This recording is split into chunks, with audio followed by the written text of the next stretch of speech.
২০০৭ সালের মতো আরো একবার হতাশ নোবেল বিজয়ী অধ্যাপক মোহাম্মদ ইউনূস। রাজনীতি থেকে আরো একবার রণে ভঙ্গ দেওয়ার মতো পরিস্থিতি তৈরি হয়েছে বাংলাদেশের অন্তর্বর্তী সরকারের প্রধানের জন্য। আন্তর্জাতিক চাপ আর মিত্ররা মুখ ফিরিয়ে নেয় ইমেজ সংকটে পড়ছেন ডক্টর ইউনূস। এদিকে মানবতা বিরোধী অপরাধের অভিযোগ এনে কমপক্ষে দুটি বিদেশি প্রতিষ্ঠান আন্তর্জাতিক অপরাধ আদালত বা আইসিসিতে ডক্টর ইউনূসের বিরুদ্ধে পিটিশন দায়ের করতে যাচ্ছে। আন্তর্জাতিকভাবে একাধিক আইনি জটিলতায় পড়ার আশঙ্কা দেখা দিয়েছে। আবার সেফ এক্সিটের জন্য লন্ডন বৈঠকে যে পথ বের করা হলো তাতে রাজি নয় দেশীয় মিত্ররা।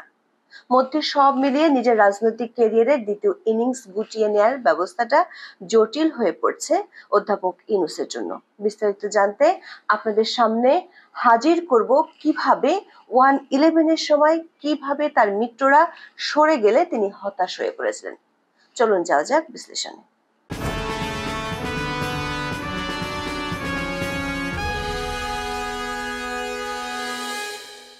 ২০০৭ সালের ৩রা মে বাংলাদেশের মানুষের উদ্দেশ্যে ডক্টর মোহাম্মদ ইউনূস একটি খোলা চিঠি লিখেছিলেন।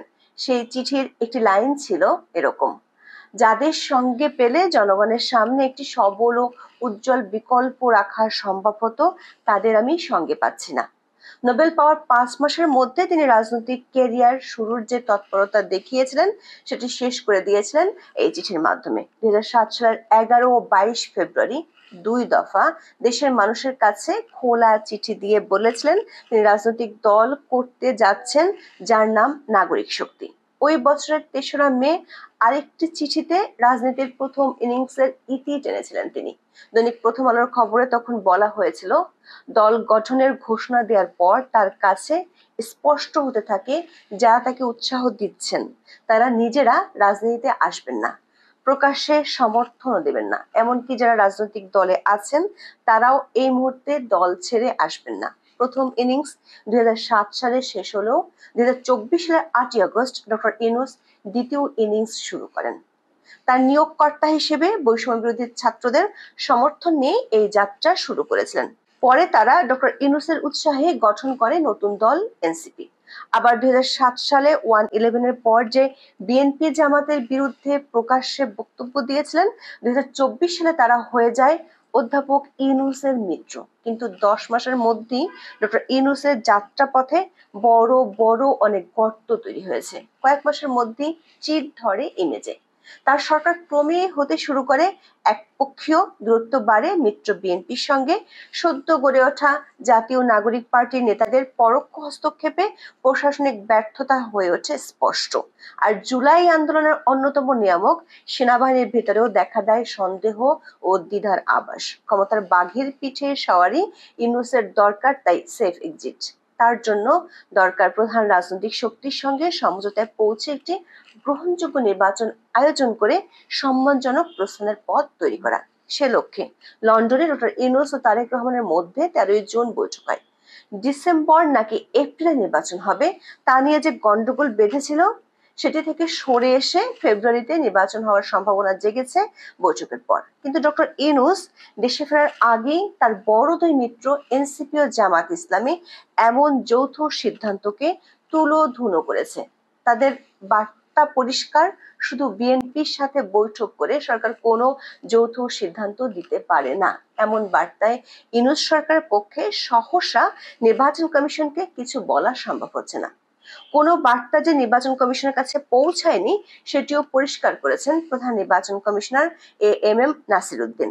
তিনি বলেছেন, লন্ডনে যে যৌথ ঘোষণা হয়েছে সেখানে কারো সই নেই, থাকলে বলা যেত এটি সরকারি ভাবে এসেছে।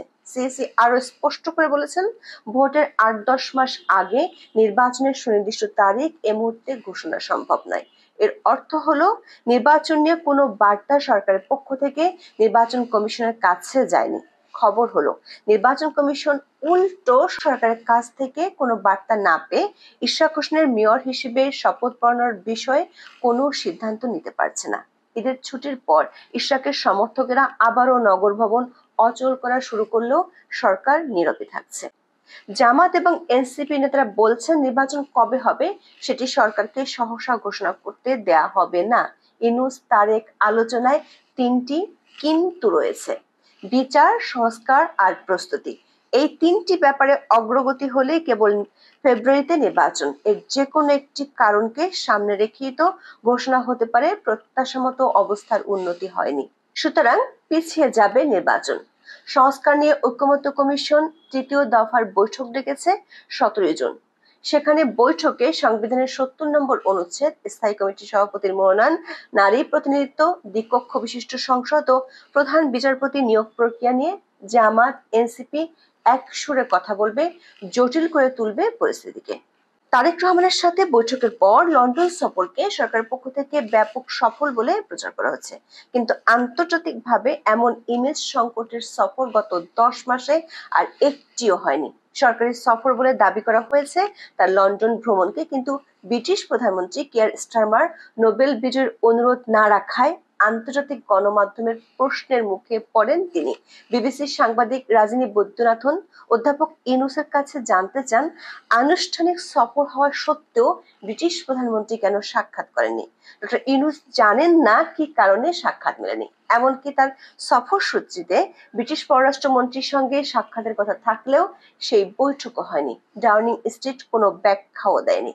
এর আগে ফ্রান্সের প্রধানমন্ত্রী সাক্ষাৎ করতে না চাওয়ায় প্যারিস সফর বাতিল করেছিলেন অধ্যাপক ইউনূস, যদিও তিনি 10 মাসে 11টি দেশ সফর করে ফেলেছেন। এরই মধ্যে খবর হলো অধ্যাপক ইউনূসের বিরুদ্ধে আন্তর্জাতিক অপরাধ আদালতে যাওয়ার প্রস্তুতি নিচ্ছে দুটি সংস্থা। একটি হলো দিল্লির think tank the rights and risk analysis group বা RRAG, এবং আরেকটি হলো বেশ সুপরিচিত ব্রিটিশ আইনি পরামর্শ সংস্থা ডাউটি স্ট্রিট চেম্বার্স। সংস্থা দুটি ডক্টর মোহাম্মদ ইউনূসের নেতৃত্বাধীন অন্তর্বর্তীকালীন সরকারের বিরুদ্ধে আন্তর্জাতিক অপরাধ আদালত বা ICCতে মানবতা বিরোধী অপরাধের অভিযোগ দায়েরের প্রস্তুতি নিচ্ছে। এই অভিযোগগুলোতে ডক্টর ইউনূসের আমলে সংগঠিত ব্যাপক হত্যা, নির্যাতন, বেআইনি আটক, জনতা কর্তৃক সহিংসতা এবং ধর্মীয় সংখ্যালঘুদের উপর হামলার মতো ঘটনাগুলোর উল্লেখ রয়েছে। RRAG এর দাবি অনুযায়ী ডক্টর ইউনূসের শাসনামলে অন্তত 123 জনকে হত্যা করা হয়েছে। সংস্থাটি আন্তর্জাতিক অপরাধ আদালতে ডক্টর ইউনূসের বিরুদ্ধে মামলায় রোম সনদের আর্টিকেল 7 বা মানবতা বিরোধী অপরাধ এবং আর্টিকেল 28 এর অধীনে মামলা করবে। অন্যদিকে আন্তর্জাতিক খ্যাতিসম্পন্ন ব্রিটিশ আইনি পরামর্শ সংস্থা ডাউটি স্ট্রিট চেম্বার্সও ডক্টর মোহাম্মদ ইউনূসের সরকারের বিরুদ্ধে একই আদালতে মামলার প্রস্তুতি নিচ্ছে। এই ল ফার্মের আইনজীবী স্টিভেন পাওয়েলস কেসি এবং তার দল রোম সনদের আর্টিকেল 15 অনুযায়ী এই অভিযোগ আনছে। ডাউটি স্ট্রিট চেম্বার্সের ওয়েবসাইটে বলা হয়েছে, যদি আইসিসির বিচার ক্ষেত্রের মধ্যে থাকা অপরাধের শিকাররা তাদের নিজ দেশে বিচার না পান, তবে অপরাধগুলো আইসিসির নজরে আনা গুরুত্বপূর্ণ, যাতে একটি জোরালো এবং নিরপেক্ষ তদন্ত হতে পারে। এই শীর্ষস্থানীয় ব্রিটিশ ল ফার্মের আইনজীবী বলছেন, এটা স্পষ্ট যে এই ঘটনাগুলোর পরিকল্পনার সর্বোচ্চ পর্যায় হচ্ছে এবং এসব হত্যা, নির্যাতন বা আটকের ঘটনাকে কোনোভাবেই মানবতা বিরোধী অপরাধের চেয়ে ছোট করে দেখার কোনো উপায় নেই। তারা বলছেন যে এগুলো রোম সনদের আইসিসি স্ট্যাচুটের আর্টিকেল 7 অনুযায়ী মানুষের স্বাধীনতার ব্যাপক লঙ্ঘন ঘটাচ্ছে।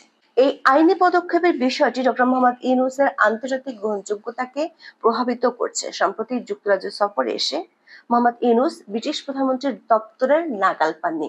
এর কারণ হিসেবে অনেকে মনে করেন যে ব্রিটিশ প্রধানমন্ত্রী কিয়ার স্টারমারের সাবেক law firm Doughty Street Chamber যেহেতু এখন ডক্টর মোহাম্মদ ইউনূসের বিরুদ্ধে আন্তর্জাতিক অপরাধ আদালতে অভিযোগ জানানোর তথ্য সংগ্রহ করছে, সে কারণে ব্রিটিশ প্রধানমন্ত্রীর দপ্তরের সঙ্গে ডক্টর ইউনূসের এই দফায় কোনো যোগাযোগ স্থাপিত হতে পারেনি।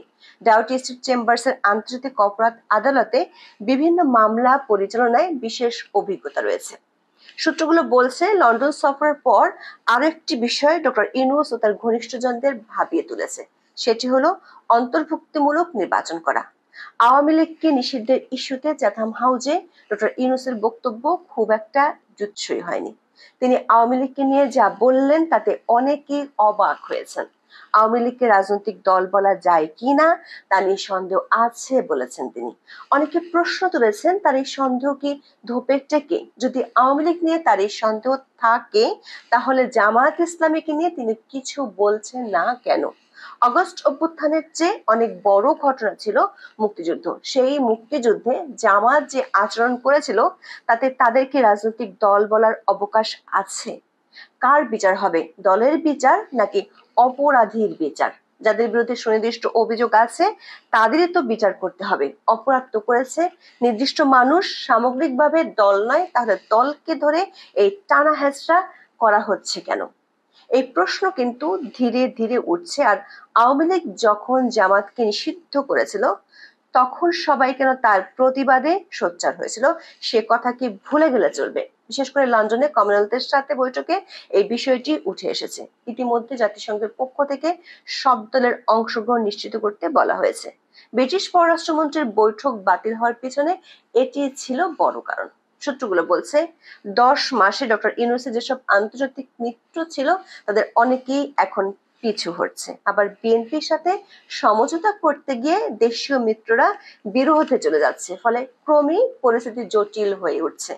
একেবারে হুবহু না হলেও একই পরিস্থিতি তৈরি হয়েছিল 2007 সালে 1/11 এর পর, যখন তিনি নিজেই চিঠিতে লিখেছিলেন কিভাবে মিত্ররা একে একে সরে গিয়েছিল।